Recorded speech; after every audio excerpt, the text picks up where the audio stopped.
Hey guys, thanks so much for clicking on episode Side Flick. My name is Chris. Let's dive into all the movie news we gotta discuss here today. Some of the things we're gonna be talking about here are the never-ending drama with Fast and Furious 10, aka Fast X, continues. Because not only do we finally have a replacement director, we have more behind-the-scenes drama on why exactly the previous director left. We have here our first look at a couple of upcoming movies, including Avatar 2 and also Guardians of the Galaxy 3. We'll also be going ahead and looking at the first reactions for Doctor Strange 2 in the Multiverse of Madness, and they are surprisingly mixed. That along with so much more, so I'm gonna need you guys to give me your opinions with everything we discuss here today. I'm gonna be really curious to hear what you guys think about Doctor Strange getting mixed reactions. Let's just dive into it. Starting off nice and easy here, something I wanted to talk about that is kind of difficult too, because the last time I did this, I got my channel demonetized, so gotta find a sneaky way to do this. If you guys have been following my channel for a while, you know there was this upcoming movie that I'm gonna call it Powdered Sugar Bear. If you don't know what I'm talking about, let me tell you.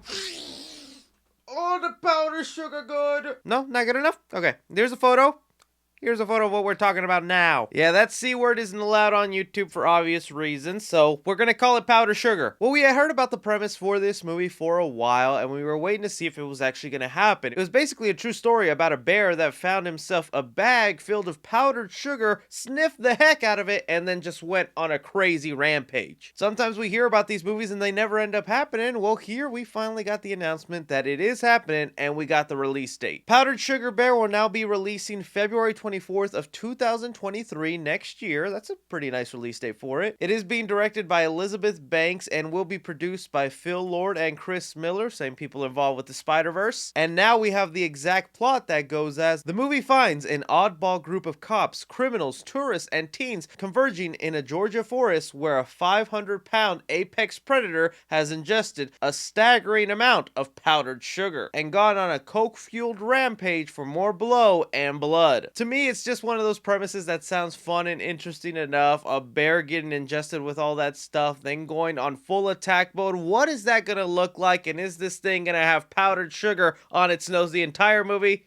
Because it better. How are you guys feeling about Powder Sugar Bear actually happening, and is it something you'd check out? But moving on from there, we have to continue talking about the drama going on with Fast and Furious 10, because like, what is happening with this movie? So just to bring you up to speed if you haven't heard, over the past week, we heard that director Justin Lin decided to step down as the director for the final two Fast and Furious movies. Now this came to a big surprise to a lot of people because he's had a great working relationship with Vin Diesel and the Fast and Furious movies for the longest time, that for him to leave 1 week into making the movie just didn't really make any sense. Well, now not only did we get the replacement director, we seem to have a detailing understanding of why exactly Justin Lin decided to leave, and it's not going to be surprising to some people. We first got a report from Daily News that went ahead and said that they spoke to a producer in Hollywood who had heard that Vin Diesel, would show up late to the set, he doesn't know his lines, and he shows up out of shape, making this something so frustrating for the director that it just made him not want to be part of the movies anymore. And I don't know about you, but I feel like that is so weird for Vin Diesel to be that way with like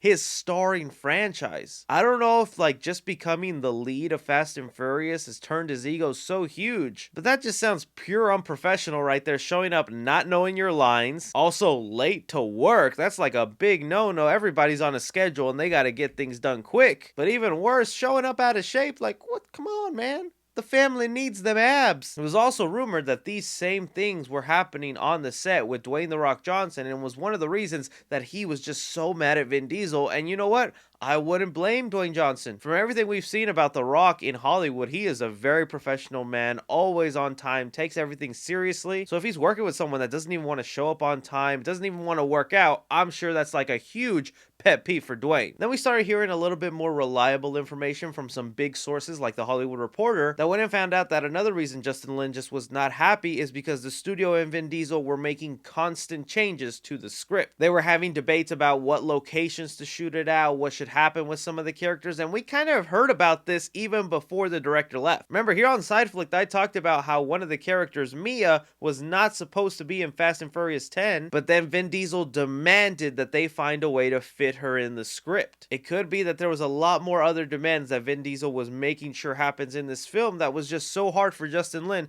to keep track and make a cohesive movie. It's even said that because of a lot of these changes and the switches in director, that the film has already got its budget over $300 million, making this the most expensive Fast and Furious movie ever made. But with all the hubbub out of the way about Fast and Furious X, we finally got announced that the director will be Louis Leterrier. Now, I gotta admit to you, no offense to this director, but it was someone I had never heard of, but turns out I'm pretty familiar with his work, and most likely so are you, because the director has worked on movies like Now You See Me, the first two Transporter movies with Jason Statham, and Marvel's The Incredible Hulk. And you know what? Those are all movies I've enjoyed, I've liked. I think there's actually some cool action sequences put in there. I really like The Incredible Hulk. I think that's an underrated Marvel movie. So it's honestly not a bad choice to be the replacement director, but it also doesn't scream to you finale potential. Does that make sense? I could be very wrong. Maybe they already know what they want to do with the action sequences, but this might be a flavorless looking Fast and Furious movie. That's just my opinion. Either way, you guys hear about all this drama with Fast and Furious 10. What do you make of it? And do you think the movie will suffer in quality when it's released? Something else that was released just the other day that I'm actually kind of scared to show on the channel because I've been seeing some people get copy strikes for it is our first couple of looks of Avatar 2 have landed online, giving us a look at some of the newer characters and settings. And I gotta say, the movie is looking really stunning. At first glance, you might think, well, this just looks like the previous movie, maybe a little more detailed. But then if you actually put a side-by-side comparison to what they looked like in the previous film to now,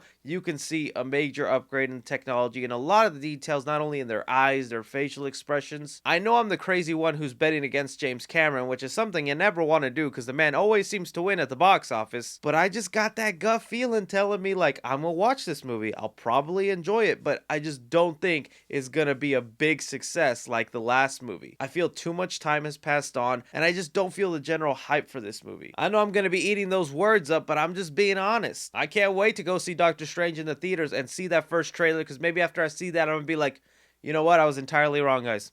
This is a $3 billion movie. But you guys see some of these first looks at Avatar 2. How are you feeling on the movie? And speaking of first looks, we also got here our first looks to Guardians of the Galaxy 3 that James Gunn is currently filming. Starting off with these photos, we got a lot of looks at the upcoming aliens that'll just be walking in the background of whatever planet they're on. And I really love when they still use prosthetics to make some of these characters come to life, because these guys look really creepy, especially that one bunny character. How do we not have a full-length bunny horror movie with something like this? We need some sort of Easter-filled horror movie that looks like this. But either way, those designs are pretty cool. Now, getting to the Guardians of the Galaxy themselves, Chris Pratt here, we see him in their new uniforms. Now, fans have already gone ahead and noticed that these uniforms are actually pulled directly from the comics, and it's kind of nice to know that they'll finally be getting them. This is something that a lot of the Guardians fans have been asking for, and they're bringing them to life pretty accurately. All that's left to wonder is if Chris Pratt's character is actually going to get an upgraded helmet, if it's still going to look the same that it has in the previous movies. I gotta think they are going to upgrade that thing. And speaking of upgrades, we see here Nebula has definitely gotten some sort of upgrade on her arm, because that thing looks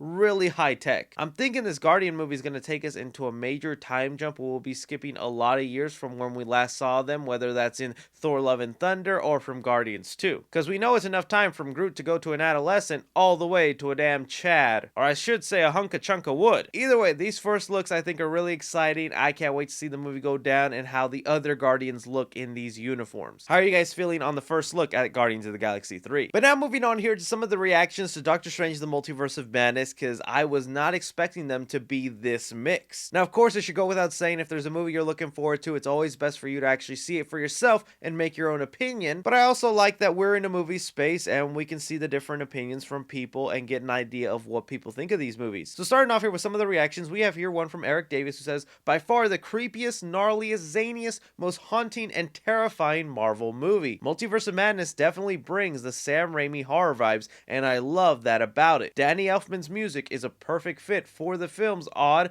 mysterious tone, and Elizabeth Olsen is MVP in my honest opinion. Another reaction here, Doctor Strange, Marvel made a horror movie. It's weird, scary, and earns the title Multiverse of Madness. If you were at all concerned this movie wouldn't feel like Sam Raimi enough, fear not. I can't imagine a more Sam Raimi MCU film. My genre-loving heart is bursting right now. And then we start to get in some of the people that were a little disappointed with the movie. We have here a reaction that says, I didn't love Multiverse of Madness. There's interesting thematic ideas, moral superiority, isolation, but they're undone by a mad spirit from one set piece to the other and muddled character arcs. Could have used a bit more actual multiverse exploration. Still, Wong is MVP, 6.5 out of 10. We have one here that says Doctor Strange: The Multiverse of Madness was a disappointment entry in the MCU for me. Sam Raimi's love of horror and imaginative camera work are present, but they often clash with Marvel's secure style. Lots of underwhelming writing decisions are likely going to divide the fandom. And that's kind of the gist we're seeing it. There's a lot of people loving the crazy horror aspects of it, saying that Marvel actually went brutal and gruesome with this movie. I've even seen a couple of reactions where people actually say this will be the first Marvel movie they don't want to take their kids to. Like here we have a reaction from Sean Chandler who says, as someone who loves taking my kids to MCU films and showed my daughter Poltergeist last year, I won't be taking my kids to see this one in theaters. But for those of you who wanted the MCU to have more of an edge, that should get you more excited for the film. Another person said, Doctor Strange 2 is probably the first MCU movie I wouldn't take the kids to. It's a legit horror movie. Now again, I do want to remind people this movie is PG-13, so maybe tame those type of horror expectations, but they are enough where parents are seriously considering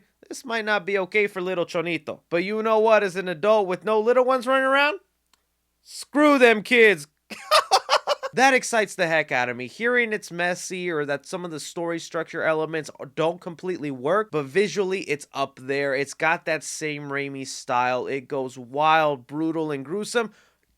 So horrific you can't show some kids. I want to see that. And also, to be honest with you guys, I guess it shouldn't really be a surprise that this movie came out messy because it had a lot of things working against it. Not only did they have to hire a new director because the previous one just wasn't agreeing with the vision that Marvel had for this movie, letting you know this was basically Marvel's film and they just needed someone to direct it. But then also the whole pandemic mix-up where Doctor Strange was actually supposed to come out first, then Spider-Man No Way Home. So then when Spider-Man came out first, they had to go and do a bunch of reshoots, rewrites for Doctor Strange, cut stuff out, add stuff in, so it made sense coming out after Spider-Man. So if anything, I think it's a win that the movie is even enjoyable for a lot of people, and it's something that some people like, and at least they're not calling it garbage or a horrible film. Some people are just saying they're disappointed or they don't love it as much as they wanted to. But the other interesting things I've seen from reading all these reactions is, one, America Chavez does definitely stand out, so she's going to be a great character a lot of people will like. They also caution if you're someone just hoping for cameo after cameo, ooh, tame those expectations because there's not that many, and sadly, some of us have already been spoiled. You know what I'm talking about. I see the movie Wednesday, so I'll have a review for you guys Thursday morning. I can't wait to check it out. Hopefully it turns out good, but I want to know from you guys. You hear these reactions to Doctor Strange 2.